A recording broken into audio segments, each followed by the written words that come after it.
제가 다시 한번 읽어드릴게요. 평강의 하나님이 친히 너희를 온전히 거룩하게 하시고 여러분을 거룩하게 하시고 또 우리 주 예수 그리스도께서 다시 이 땅에 오실 때 강림하실 때에 여러분들을 흠없게 유지되기를 원하노라. 보존시켜 주신대요. 그러면서 24절에 너희를 부르시는 이는 미쁘시니, 미쁘다는 말은요 확실하다, 믿음직하다는 말이에요.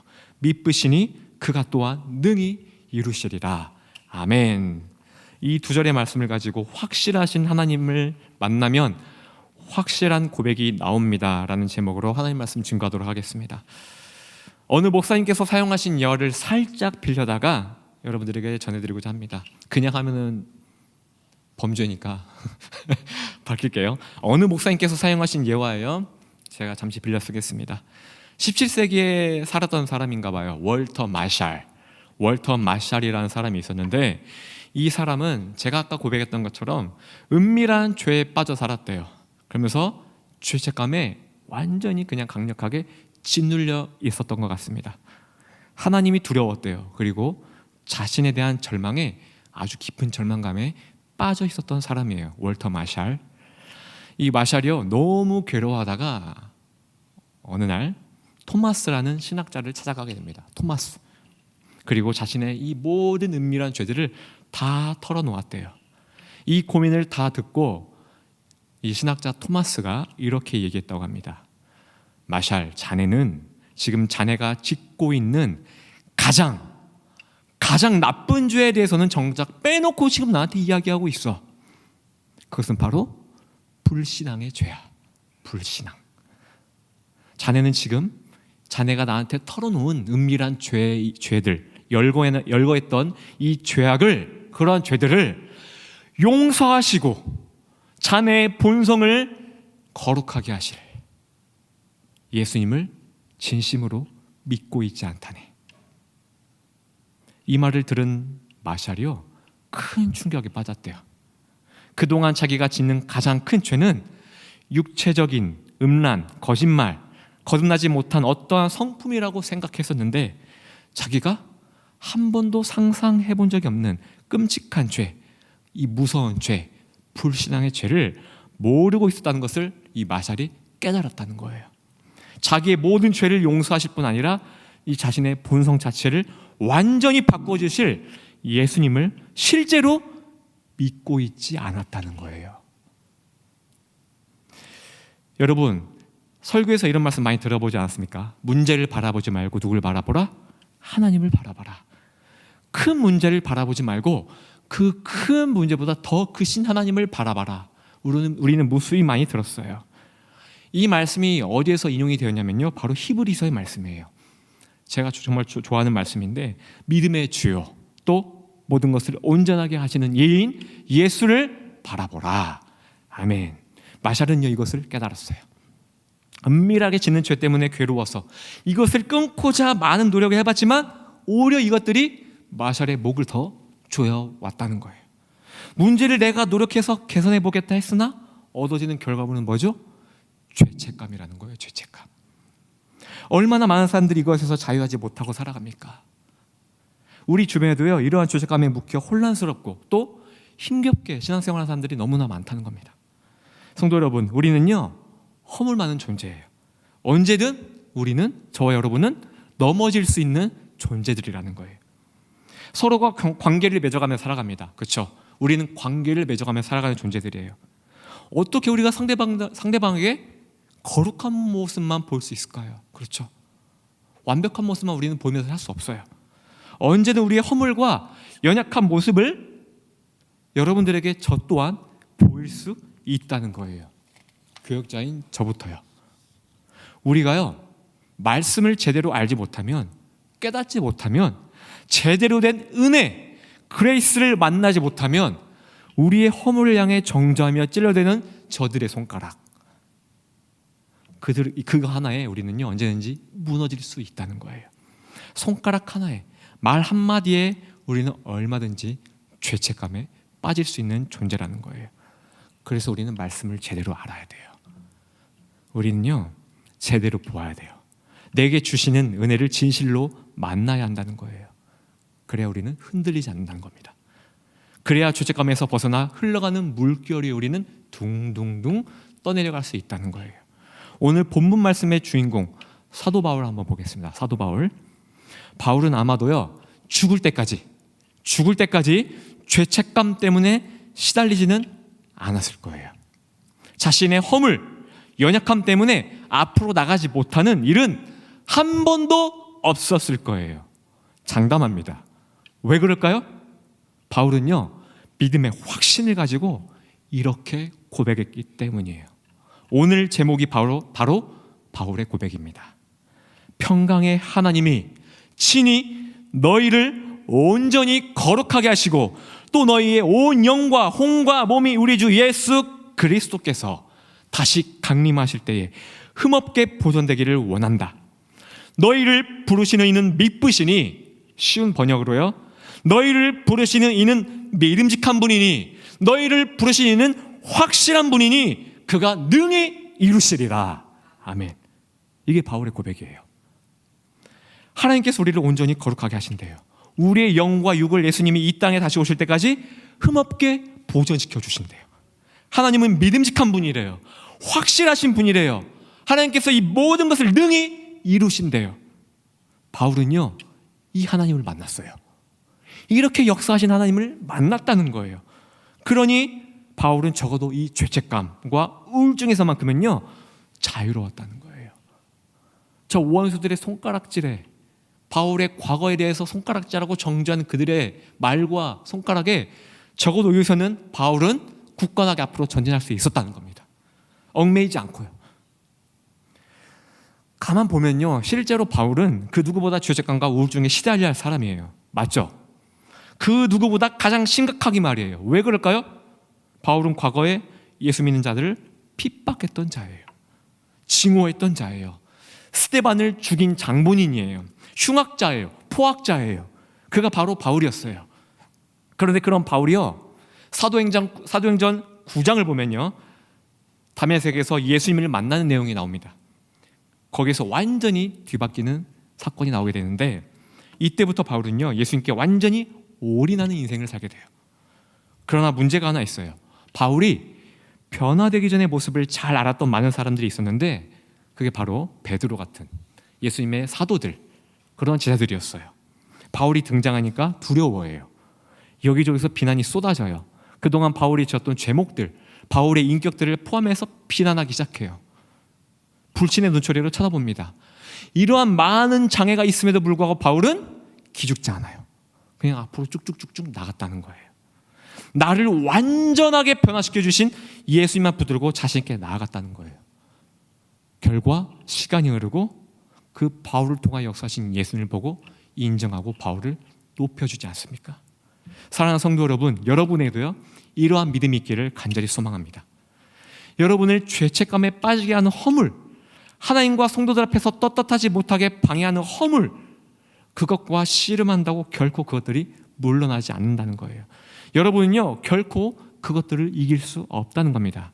여러분이 할 것은 하나예요. 그것들을 해결하실 전능자 예수님을 바라보는 거예요. 예수님을 만나는 거예요. 오늘 본문 말씀을 여러분의 믿음으로 만들라는 겁니다. 바울이 오늘 이 말씀, 이 믿음의 고백을요 당당하게 할 수 있었던 비결이 무엇인지 아십니까? 바로 지독하리만큼 고쳐지지 않는 자신의 이 죄성, 더 자세하게요 예수님을 증오하는 이 마음, 이 모든 것을 본인이 노력하여 해결하지 않았다는 거예요. 매우 중요한 말씀입니다. 이것을 본인이 노력해서 해결하지 않았다는 거예요. 미쁘신 예수님을 만남으로 단 한 번에 해결된 것을요 체험한 사람이에요, 바울이. 그래서 오늘 말씀의 고백을 확신 있게 할 수 있다는 거예요. 이 고백이 여러분의 것이 되기를 간절히 바랍니다. 서두에 마샬에 대해서 이야기했죠. 마샬의 은밀한 죄, 반복되는 죄, 이것과 오랫동안 씨름했지만 오히려 죄책감만 더 커질 뿐 나아지는 것이 없다고 말씀했죠. 오히려 그런 그가요 깨달은 것이 무엇이라고요? 바로 나의 이 더러운 모든 죄악들을 용서해 주실, 해결해 주실 예수님을 나는 정작 믿지 못했구나. 그 예수님을 바라보지 않았구나. 나는 나의 죄만을 바라보았구나. 마샬은 이것을 깨달았다는 거예요.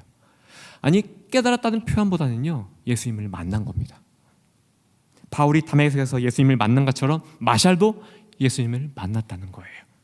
이게 바로 히브리서 말씀에 믿음의 주요 온전하게 하시는 예수님을 바라봐라 하는 말씀이라는 거예요. 이 말씀의 능력이요, 바울에게 임한 겁니다. 사람들은 이렇게 얘기해요. 바울이 다메섹에서 예수님을 만난 것은 바울에게만 주어진 특별한 계시다. 실제로 신학교에서 이렇게 가르쳐요. 제가 잘못 배운 걸 수도 있어요. 근데 예수님을 이 다메섹 사건, 예수님을 이게 바울에게 찾아온 예수님의 다메섹 사건이 특별한 계시래요. 특별한 은혜래요. 여기서 많은 사람들이 오해한다는 거예요. 특별이라는, 스페셜이라는 단어가 들어가니까 바울에게만 집중을 해요. 나와 바울을 분리시켜요. 저건 바울만이 누리는 은혜야. 저건 바울만이 누리는 은혜야. 그럼 나는 뭐야? 나는 일반 은혜만을 누리는 건가? 하나님은 나보다 바울을 더 사랑하시나? 바울을 더 특별하게 사랑하시나? 나는 떨거지야? 나는 게스트야? 나는 엑스트라야? 여러분, 맞을까요? 전혀 아니에요.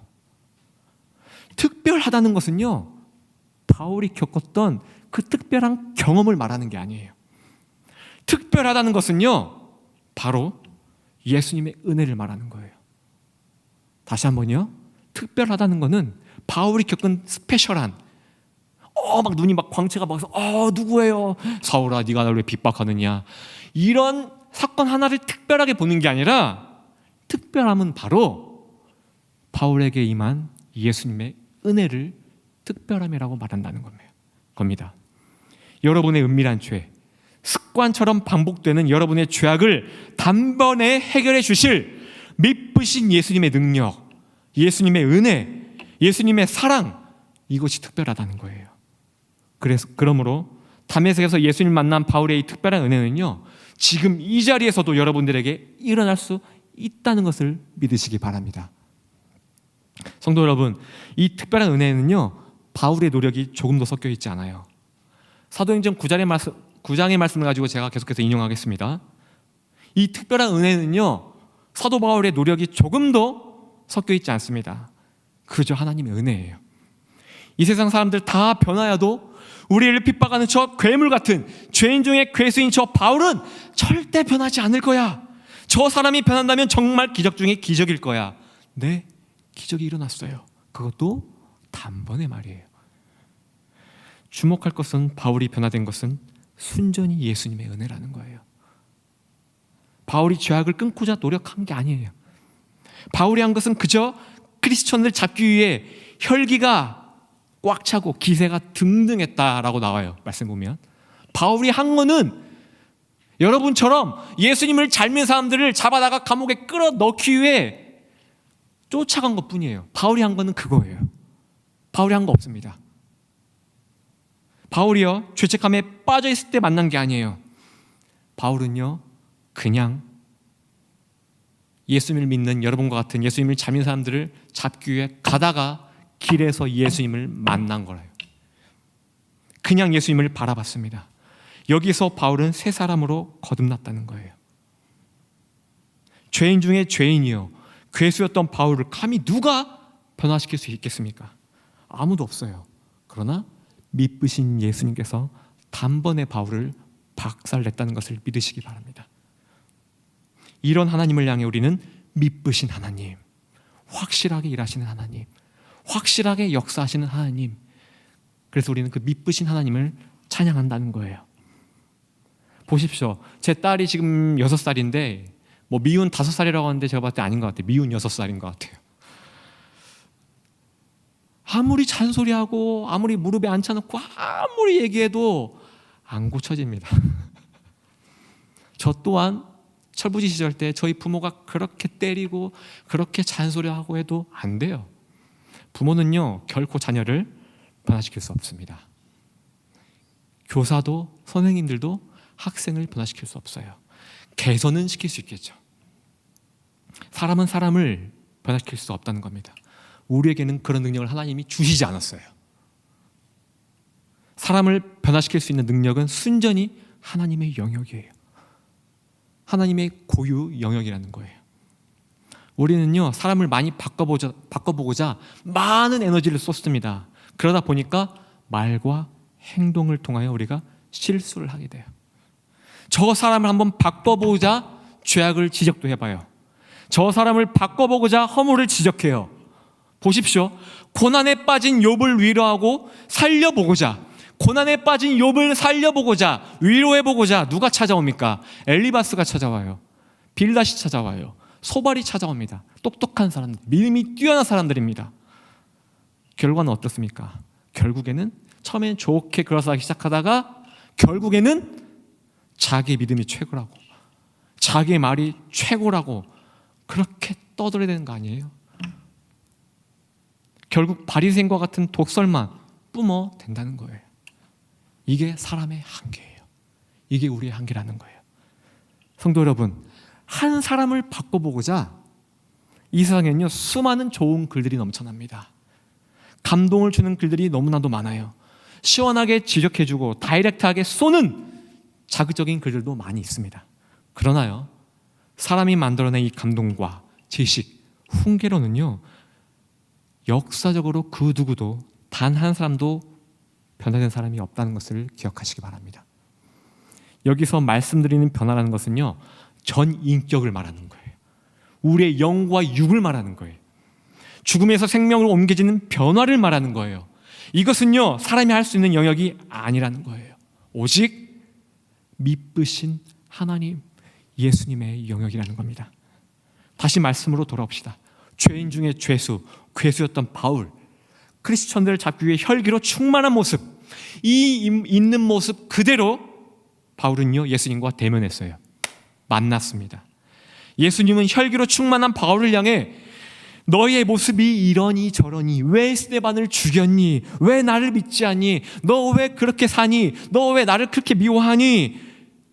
자세하게 묻지 않으셨어요.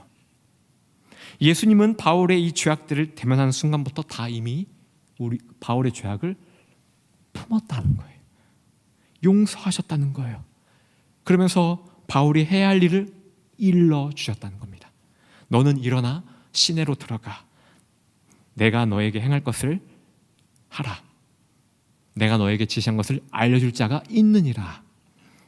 여기서 우리가 알 수 있는 것이 무엇이죠? 예수님은 사람들처럼 정죄하거나 비난하지 않는다는 거예요. 나의 은밀한 죄를 들춰내시는 분도 아니라는 거예요. 죄책감에 빠지도록 호통치는 분이 아니라는 거예요. 이 모든 것을 아시고도 우리 예수님은 우리를 오히려 품으시고 연약한 우리에게 비전, 꿈을 주시는 분이라는 겁니다. 바울은 두려웠을 거예요. 밝은 광채가 바울을 둘러쌌을 때 두려웠을 거예요. 성경에 나와 있지 않지만 바울은 속으로 이렇게 생각했을 거예요. 사울아, 네가 어찌하여 나를 박해하느냐? 누구예요? 누구십니까? 나는 네가 박해하는 예수라. 망했다. 지금까지 예수님을 부인했는데, 예수님을 죽도록 증오했는데, 나 지금 예수님을 믿고 다른 자들을 내가 죽이려고 감옥에 쳐넣으려고 지금 쫓아가고 있는데, 큰일 났다. 나 망했다. 죽었다. 이랬을 거예요. 그렇죠? 그러나 예수님은 그런 바울을 향해 이미 용서하셨다는 거예요.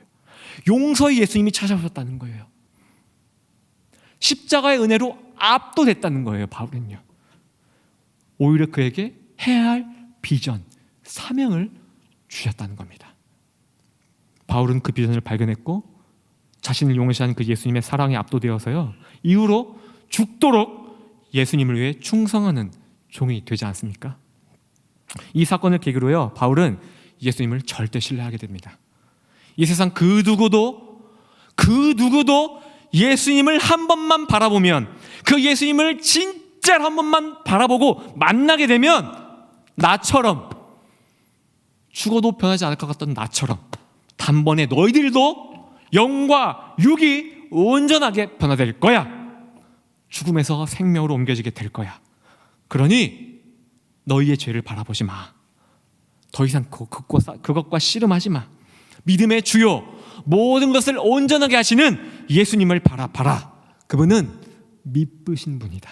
다시 말해, 그분은 믿어도 된다. 그분은 확실한 분이다.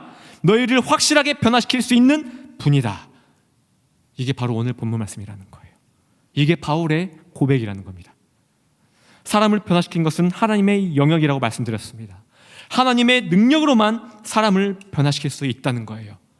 믿으신 하나님, 확실하신 하나님을 만나게 되면 바울처럼 확실한 믿음의 고백을 할 수 있다는 거예요. 자, 그러면서 딜레마에 한번 빠지게 될 거예요. 그렇다면 교역자인 저나 여러 간사님들, 리더님들, 성도님들, 그럼 하나님의 영역이니까 우리는 가만히 있으면 되는 걸까요? 가만히 있으면 되는 걸까요? 사람을 변화시킨 것은 하나님의 영역이니까 우리 그럼 가만히 지켜만 보면 될까요? 하나님께서 역사하십니다. 하나님께서 일하십니다. 그러나 사람을 통해서 역사하신다는 거예요. 사람을 통해서. 그렇지 않으면 저나 여러분들을 왜 성도로 세우셨겠습니까? 우리가 할 일은 하나예요. 예수님께서 다메섹에서 바울을 만나 대하셨던 모습. 우리는 그저 예수님만 따라하면 된다는 거예요. 상대방의 허물을 들추는 것이 아니죠. 상대방에게 왜 이러니 저러니 묻지도 따지지도 않는 것. 오히려 비전을 제시하는 것. 하나님은 여러분들이 가지고 있는 죄를 향해 정죄하지 않는다고 알려주는 것. 그러니 더 이상 죄책감에 더 이상 진리를 지 말라고 알려주는 것. 하나님은 당신이 있는 모습 그대로 하나님께 나오기를 원하신다고 알려주는 것. 말하는 것. 있는 모습 그대로를 받으시기를 원하시는 하나님이라는 것을 알려주는 것.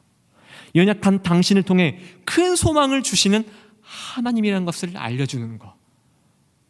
성경에 나오는 인물들도 그랬고요. 지금까지 역사적으로도 그랬고요. 모두 연약하고 더러운 존재였지만 하나님께 나아가 강력하게 쓰임 받았다고. 이게 사실이라고. 그러니까 그냥 나오시라고. 이 하나님을 소개해 주는 것. 이게 바로 예수님의 모습이라는 거예요. 우린 이 모습을 따라할 필요가 있다는 겁니다.